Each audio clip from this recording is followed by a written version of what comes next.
Okay, we're here 2 days before the 2012 Ohio State Bodybuilding Championship. Man, this has been quite a journey. Started for me with the Arnold in March, and you guys saw that, and it's finally coming to an end.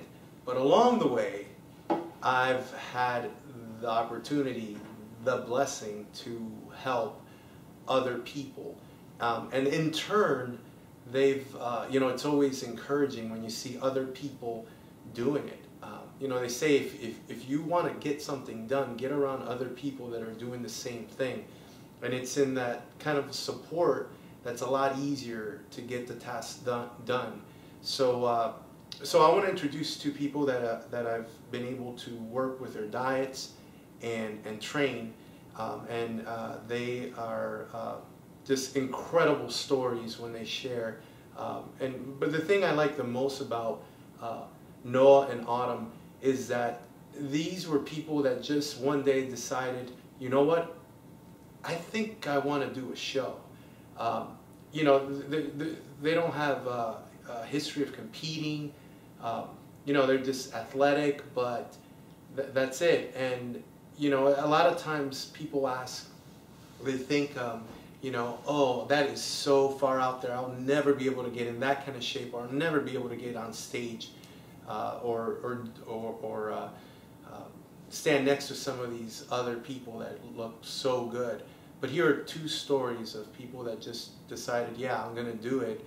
And in the end, I think they'll both agree, they've kind of shocked themselves in their success with what they've done. So we'll start with Noah. Noah, a little introduction to Noah. Noah's been working with me with nutrition for some time. And something just occurred to him once, and he approached me in March, right? Right. March at the gym. And I told him, look, if we want to get ready for the show, we got to start soon. And you always think, well, hopefully they'll do it, because I put myself into every diet I write and training, but I always give a little space where I don't get too emotionally attached in them actually completing it, because people have things come up and different situations. But Noah was at the right place at the right time. The space in between his ears, his mind was right for this process. So Noah, okay, number one, what finally got you to a point where, like, yeah, I'm going to do a show? By the way, I remember one time hearing you say, or hearing someone, a friend of yours, say that it would be great to do a show, but you just couldn't do, you like working out, but you just couldn't do the diet. Right. So anyway, so what finally got you to the point where, yeah, I'm going to try this? I just decided that I really wanted to do it, and I want to be able to say that I did it. So I said, I might as well just bunker down and just do it, and that's where it is. What's really funny is that so many people start saying, yeah, I'm going to do a show, I'm going to do a show, I'm going to do a show, and they start, and then they never actually get to the show. So I think that was awesome that finally, you said, I'm going to do it, and here we are. We started like in March? Middle of March. Middle of March. Right.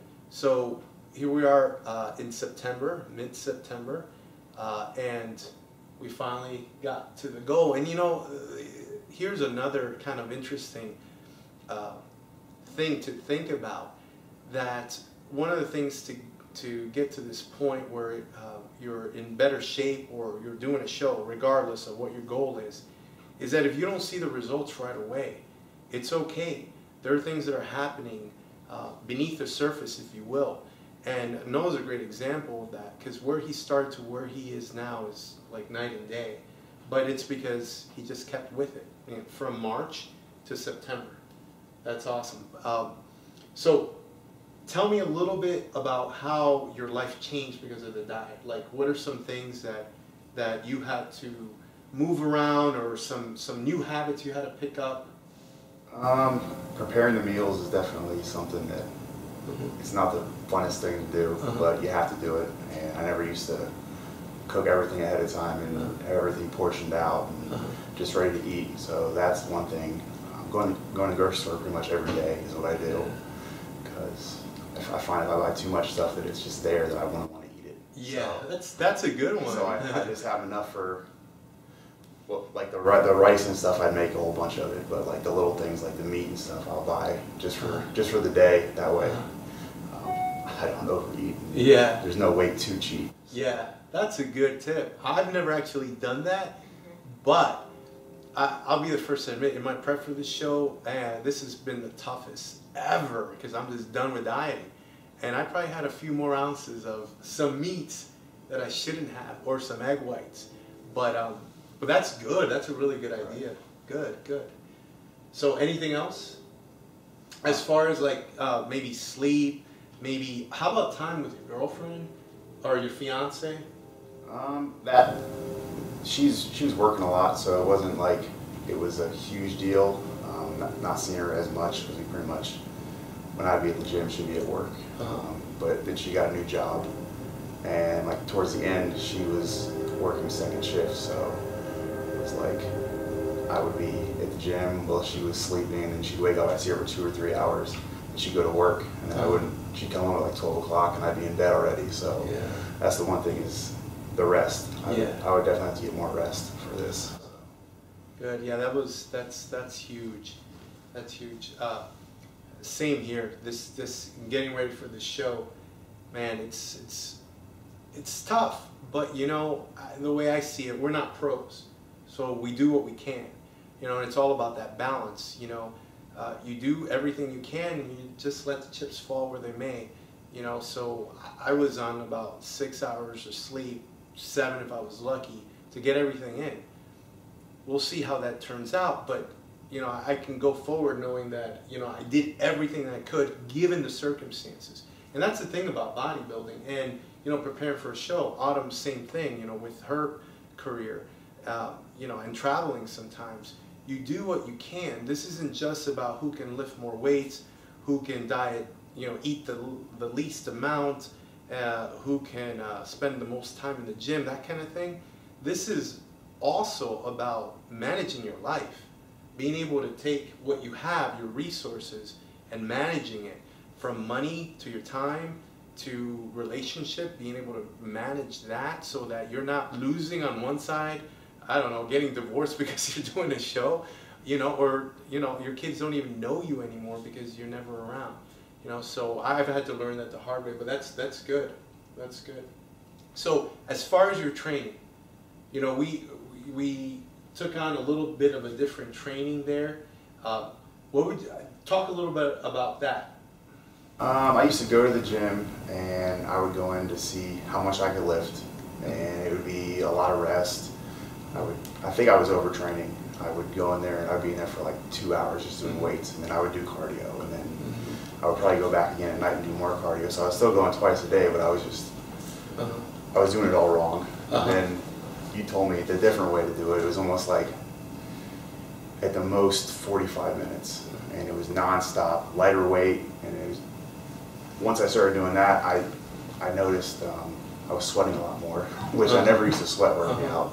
So I was like, man, something's happening. So and then I actually got stronger doing that, which I didn't understand how that was possible. They weren't lifting as much weight, and I actually gained muscle. So I started off at 265, and then I got down to, I think, 240, doing the training my way. And then when you told me that first week we trained, and then I went the next 3 weeks and did it, I actually gained.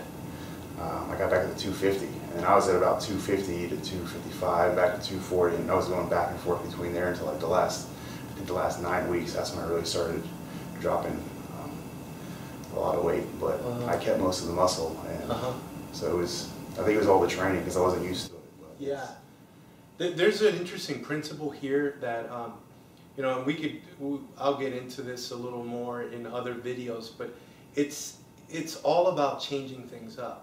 Now, we could train non-stop for a very long time, this type of training, 45 minutes, non-stop, very little rest. and then switch it up to a more heavy weight type of workout, more kind of powerlifting type of workout, and get great results. But the idea here is adaptation. You switch things around. That's why it's very important, and this, I can't preach this enough, to have an off season. You need to switch things around, and that's what we did with Noah. You know, he was used to training a certain way, and what we needed to do, you know, the diet was working, but I didn't feel like it was working as quickly, and we weren't as efficient as we needed to be. So then I started training him for 1 week, and then he did my workout for 3 weeks on his own, just to keep the schedule and keep things as affordable as possible. And then started to see some changes, and he got leaner a lot faster because we got a little more of a growth hormone response from short rests, and so in general he was burning more calories. And another thing that's kind of interesting is the weight gain, he says, probably due to the fact that we were hitting muscle fibers, a special type of muscle fiber he wasn't used to working. See, muscle mass is not just development of one type of muscle fiber, but it's the development of all the different types of muscle fibers. That's why it's so important to vary your workouts, so you're constantly forcing your body to adapt to a new stressor. So anyway, I'll get into a lot more of the science of that in other videos, but this is a great example of being able to gain weight during pre-season or pre-contest. And some people can do that, but you need to work out smart and have the diet to support it. So that's awesome, man. I mean, it's incredible the changes, personally, that I can attest to, that I saw in Noah once we started incorporating a little different things. I'm looking forward to an off season with him. Next year, you know, the goal is for that to be his breakout year as a super heavyweight. So this is going to be really interesting to see how the off season goes for him. We'll try to document some of that as well. So good job, Noah. Now, autumn.